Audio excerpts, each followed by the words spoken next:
Je me suis réécoutée et j'ai vu que c'était pas très compréhensible à un certain endroit dans ma vidéo précédente sur les compilations de grec qui sont la base de nos Bibles. Alors j'ai parlé du Codex Alexandrinus. Alors je disais que Westcott et Hort ont lu le Codex Alexandrinus, aussi Nestlé Aland, aussi Tischendorf, etc. Et tous ont repris tout ou partie de ce codex et d'autres codex et d'autres manuscrits et d'autres Bibles écrites à la main. Alors, je précise encore que Louis II, en 1880 environ, de sa première édition du Nouveau Testament, il met de la préface « Nous avons, parmi tous les manuscrits connus, retenu 22 000 manuscrits, donc Nouveau Testament écrit à la main, et parmi ces 22 000 manuscrits de la Bible que nous avons retenus pour le Nouveau Testament, nous en avons sélectionné un certain nombre qui étaient majoritaires, c'est-à-dire dont le texte était de le plus de manuscrits possible. Alors, il y avait des critères. Louis II n'était pas chrétien. Alors, il avait des critères de théologien, mais jamais il a prié Dieu, montre-moi, guide-moi, quel manuscrit reprendre, comment traduire la Bible, etc. Alors, sa Bible de 1880 a été rééditée en 1910, réimprimée et un peu modifiée. Puis, par la suite, elle a été réimprimée, rééditée. On a en tout cas supprimé le passé composé. Il n'y a plus de passé composé. Nous fûmes, nous partîmes, nous vîmes, ils vinrent, etc. Alors, lorsque le français change, les Bibles suivent les modifications du français. Et elles suivent aussi les modifications de la pensée globale des théologiens. Lorsque Jésus devient un homme, Jésus de Nazareth, eh bien, on supprime Jésus de Nazareth, c'est 2 ou 3 fois dans la Bible. Mais il y a Jésus le Fils, Jésus l'eau vive, Jésus l'alpha et l'oméga, Jésus le commencement et la fin, Jésus le cep, Jésus le pain de vie, Jésus le chemin, la vérité, la vie, la résurrection, etc., etc.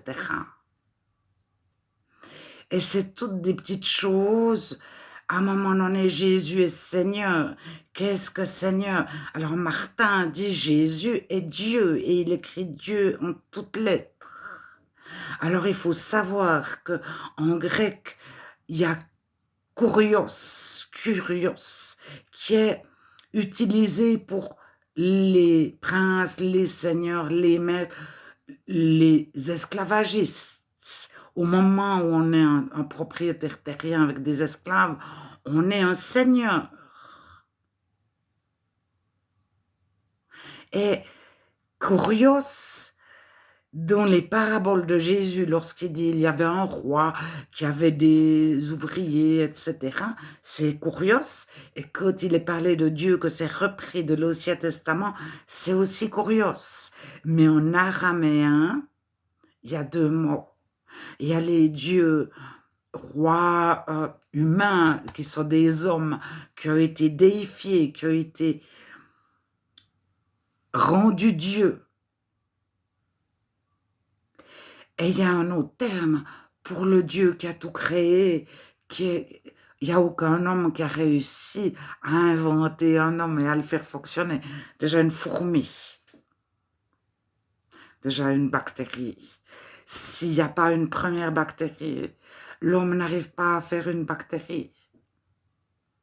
Donc aucun Dieu n'a réussi à faire la moindre fourmi de ces dieux terrestres. Voilà. Alors, je voulais juste dire que Robert Estienne n'a pas pu être protégé par le roi François Ier ou sa sœur, la reine Marguerite de Navarre, parce qu'ils sont décédés l'un en 1947, l'autre en 1949. Donc à partir de là, il y avait la reine Jeanne, la fille de la reine Marguerite, qui protégeait les chrétiens, comme Théodore de Bèze, comme Farel, Guillaume Farel, comme Lefebvre d'Étaples, je ne sais pas, il était déjà vieux, Lefebvre d'Étaples. Je ne sais pas en quelle année il est mort. Et puis, ben, il y avait le Robert Estienne, l'imprimeur du roi, lui, il est arrivé à Genève en 1552 et il a été fait bourgeois de Genève en 1556. Bourgeois de Genève, c'est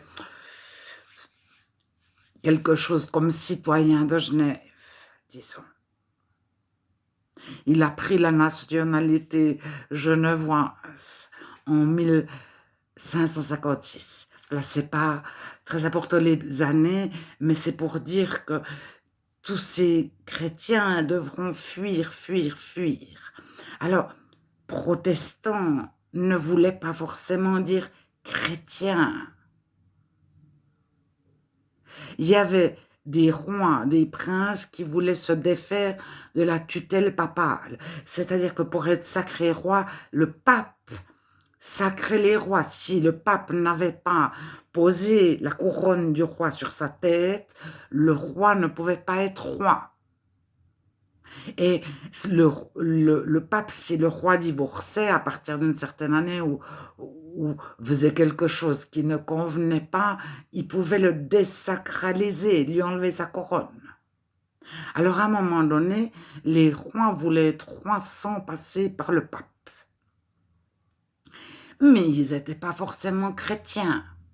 Alors il y avait d'autres personnes qui étaient contre le catholicisme pour une raison ou pour une autre.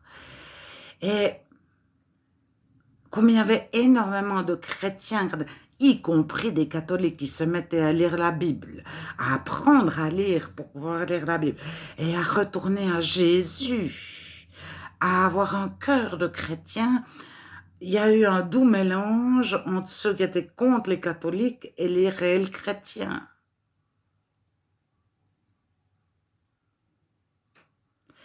Et à un moment donné, les protestants ont formé la religion protestante et ils n'ont pas voulu des réels chrétiens. Voilà, fin de la parenthèse.